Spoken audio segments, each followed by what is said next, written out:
Birlip, 22 de febrero de 1943. Consideración interna y consideración externa 1. Entre las muchas cosas que es preciso observar en nosotros mismos y sobre las cuales debemos trabajar, según la enseñanza que estamos estudiando, se encuentra el estado psicológico llamado consideración interna.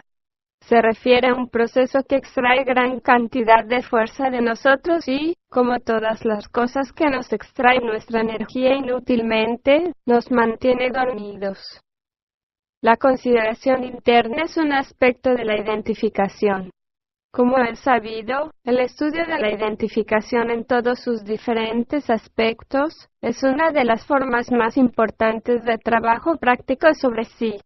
Un hombre que se identifica con todo es incapaz de recordarse a sí mismo.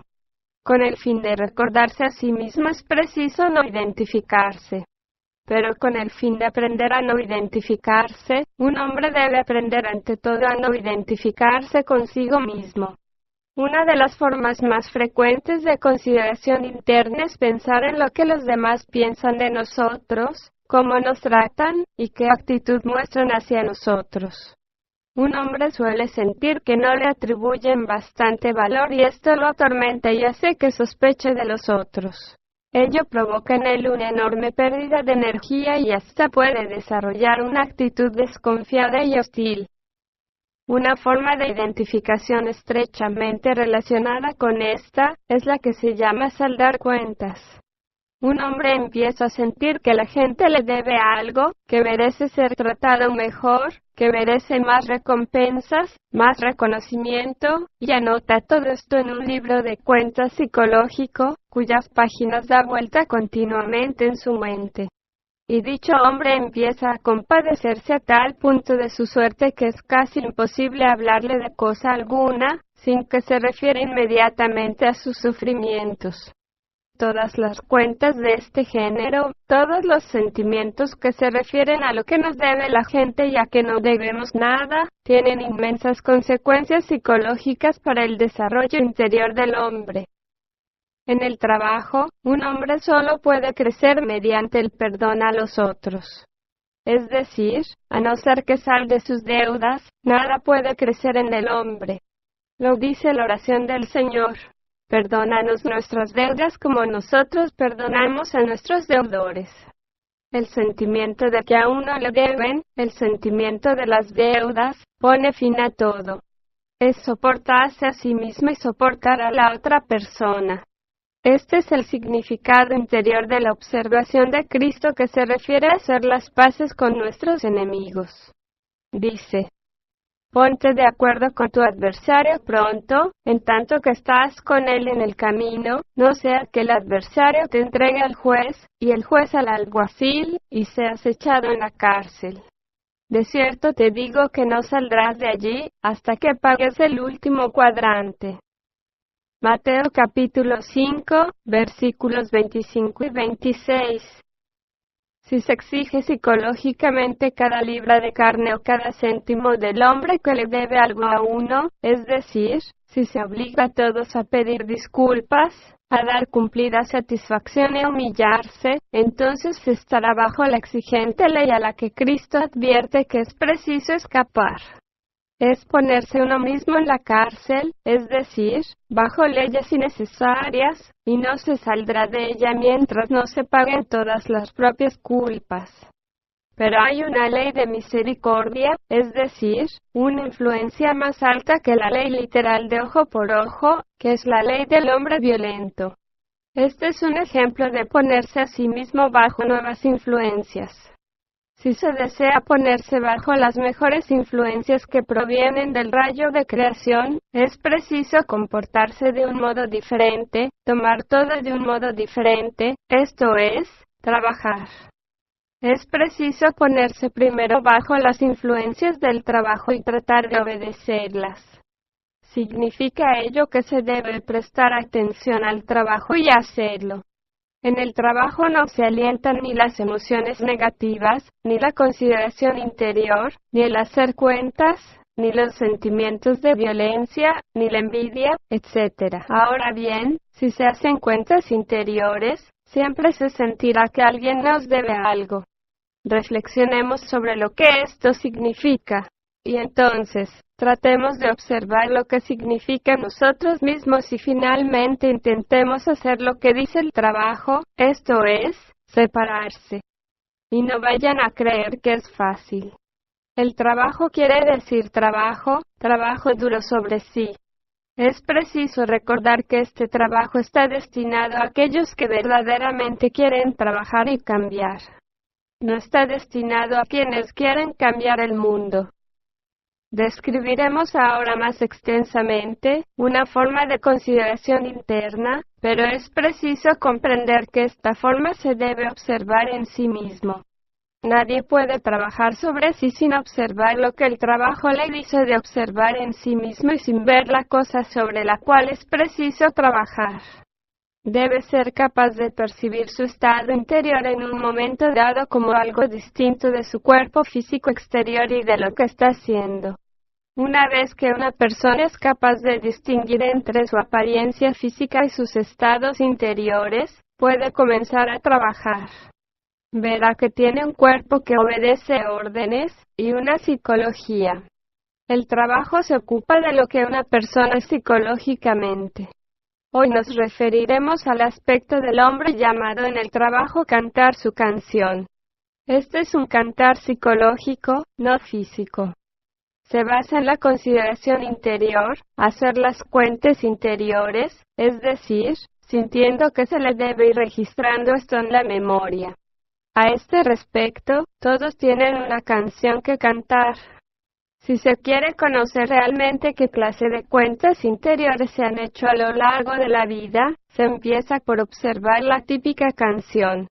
Cuando en el trabajo se llama a una persona un buen cantante, esto se refiere a la canción que canta. A veces la gente canta su canción sin que se la aliente y a veces, después de algunas copas de vino, comienzan a cantar francamente. Las personas suelen cantar acerca de lo mal que las trataron, de que nunca tuvieron una buena oportunidad, de sus pasadas glorias, de que nadie entiende sus dificultades, que se casaron mal, que sus padres no las comprendieron, que en realidad son buenas personas, que no las aprecian, que no las comprenden, y así sucesivamente, y esto significa que todos son culpables excepto ellas mismas. Todo esto es hacer cuentas interiores, o más bien, es el resultado de hacer cuentas. Esa es una forma de consideración interna. Ahora bien, ¿por qué creen que en el trabajo es necesario hacer todo lo posible para librarse de las canciones? Porque es preciso reparar en ellas, matarlas de hambre, expulsarlas de la posición central que ocupan en nuestra vida hasta que solo canten en escasas ocasiones, con voz débil, y quizá, por último, hacerlas callar para siempre. Nos incapacitan interiormente. Nos roban nuestra energía. Se sonríe valientemente, todos conocemos esa valiente sonrisa, y se dice que todo es mentira. En el trabajo, alguien que canta bien, no puede ir más allá de sí mismo. Es víctima de sus propias cuentas. En cuanto algo se pone difícil, empieza a cantar. Esto la detiene. No puede crecer. Quizás se eche a llorar. No puede cambiar su nivel de ser. No puede ir más allá de lo que es decir, un hombre impedido por tristes canciones. Es un signo de ser lo que se si para cambiar el ser es preciso no ser lo que se es. En lugar de trabajar sobre sí, esa persona en situación difícil comienza a cantar enseguida, quizá bella y tranquilamente.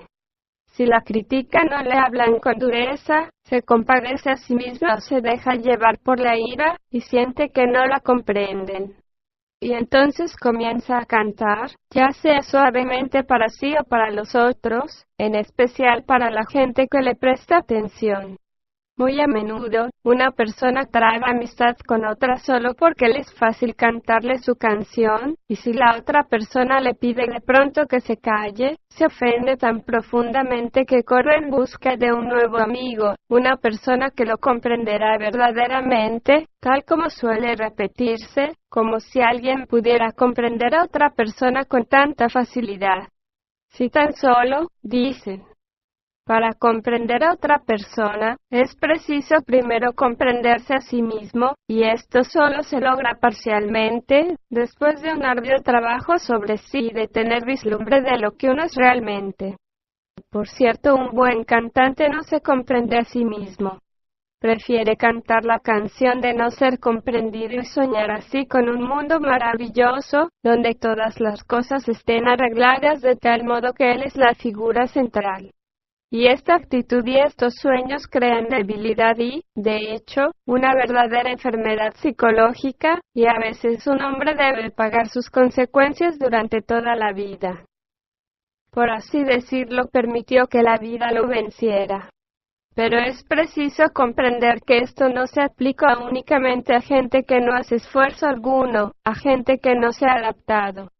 Se aplica también a gente que hace esfuerzos, y que sin embargo se siente defraudada porque les parece que la vida les debe las cosas que nunca fueron capaces de lograr. Sienten que deberían ser más felices y muchas veces piensan que las otras personas parecen más felices. Y las otras personas piensan lo mismo de ellas. Y si bien no cantan su canción abiertamente, tal vez la cantan secretamente para sí. Sienten una tristeza interior, una sensación de monotonía, una especie de cansancio interior o frustración a cuyo alrededor se amontonan los pensamientos.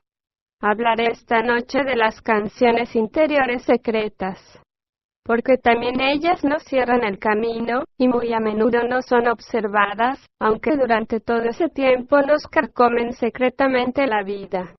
Solo una profunda observación de sí las revelará. Toda observación de sí, deja penetrar la luz en uno mismo. Nada puede cambiar en nosotros a menos de ser llevado a la luz de la observación de sí, es decir, a la luz de la conciencia, y toda observación de sí hace al hombre más consciente de lo que está sucediendo en él. Es preciso observarse a sí mismo estando solo, del mismo modo que al estar con gente. La observación de sí es atención interior. No vayan a creer que al estar solo, la atención interior no es necesaria. Cuando uno está solo, yoes muy diferentes, formas de imaginación diferentes, pensamientos diferentes, estados de ánimo diferentes, se presentan. No hay que pensar que se está necesariamente bien acompañado cuando se está solo. Es muy fácil estar mal acompañado y empero ni siquiera se le ocurre a uno observar dónde está en sí mismo y quiénes son los compañeros que están en uno mismo. Los yoes más negativos y peligrosos se presentan cuando uno está solo. Se tienen canciones bien escritas que solo acuden cuando uno está solo, cuando se siente que nadie nos está mirando. Sí, pero uno debe mirar. Nunca hay que sentirse como si nadie nos estuviese mirando, simplemente porque la puerta está cerrada. Ni tampoco sentir que se abandona uno a los peores yoes negativos porque está solo y, por lo tanto, puede comportarse como mejor le parezca en sí mismo. Es preciso cultivar la idea completamente nueva de la propia responsabilidad para consigo mismo a este respecto. Creer que es posible dormir en sí mismo solo porque no hay nadie y que, debido a ello, se puede gozar de toda la charla interior negativa, es no tener un concepto exacto de lo que significa el trabajo. Significa que no se tiene sinceridad interior, y el trabajo exige, ante todo, sinceridad interior porque es una cosa esencial. En la vida guardamos las apariencias exteriores. Pero en el trabajo es muy diferente. Se ocupa de lo que ocurre en nosotros, dentro de nosotros, en nuestros pensamientos y sentimientos. Mediante el trabajo interior sobre nosotros cuando estamos solos, podemos cambiar muchas veces toda nuestra situación exterior. pero no lo podemos hacer sin sinceridad interior, y sin observar cuáles son los yoes que nosotros están mintiendo o tergiversando las cosas. Quizá tengamos el propósito de no ser negativos con alguna persona, pero si estamos solos y dejamos que nuestros yoes negativos digan lo que les da la gana, y no hacemos esfuerzo alguno para no identificarnos con ellos, entonces no trabajamos sinceramente, y podemos desbaratar una semana de trabajo en unos pocos instantes. Si no nos dejamos llevar por los yoes negativos en público, pero nos abandonamos a ellos a solas, ¿qué creen ustedes que estamos haciendo? Por cierto, ni siquiera empezamos a comprender lo que significa el trabajo. Debemos manejar a una persona con quien estamos trabajando con tanto cuidado y tanta conciencia en nuestros pensamientos y sentimientos interiores, como lo hacemos exteriormente por cortesía. Si no podemos ver lo que esto significa, entonces no vemos lo que significa la observación de sí. En cierta oportunidad, estaba sentado con el señor Ouspensky. Guardábamos silencio. Me miró sonriente y me preguntó por qué estaba tan triste. Le contesté que me había dado cuenta de que estaba triste. Me dijo, es un hábito. Está escuchando a algunos yoes que cantan una canción triste y lejana, quizá una canción sin palabras o palabras que ha olvidado. Trate de observarlo. Le extrae su fuerza y es completamente inútil. Y agregó, este es un ejemplo que muestra cómo la luna lo está comiendo. Lo doy como ejemplo de lo que en este comentario llamo canciones interiores secretas. Sabemos que el trabajo habla a veces de sacrificio, que es preciso sacrificar algo con el fin de obtener otra cosa. ¿Qué nos aconseja el trabajo sacrificar ante todo? Dice que es preciso sacrificar nuestro sufrimiento.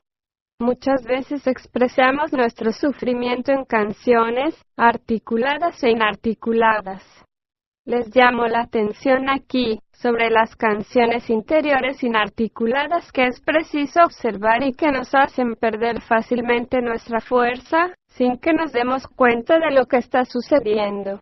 Son, por así decirlo, extrañas y tristes relaciones que tenemos con nosotros mismos, que nos roban la fuerza y que no notamos porque son hábitos.